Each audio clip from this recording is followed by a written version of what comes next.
Hey guys, and welcome back to another video. Today I'm going to be showing you how to get the Ori and the Will of the Wisps inspired Ancestral ship set.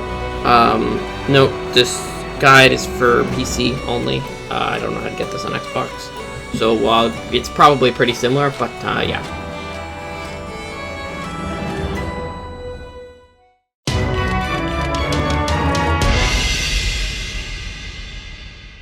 Okay, so first things first, you're going to need Xbox Game Pass Ultimate, which, if you don't have that, go to Microsoft Store thingamabob, search Xbox Game Pass Ultimate.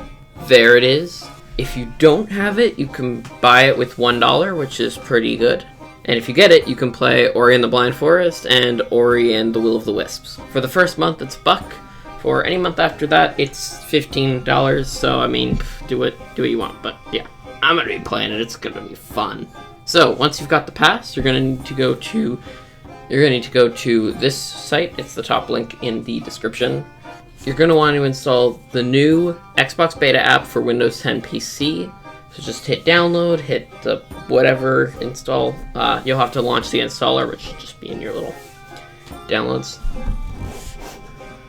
Once that's done, open the app. Go to the Game Pass category in the top left. Scroll down until you find this green box that says Perks. Click on that. Click on the Sea of Thieves Ori ship livery, and bam, blam, make sure you're signed into the right account, and it's yours. And you can log in, and it's right there. And also, if you log in now, you can get this cool I have reached, so do that. Anyway, I hope you guys enjoyed the video. If you did, don't forget to leave a like, and I'll see you guys next time. Bye.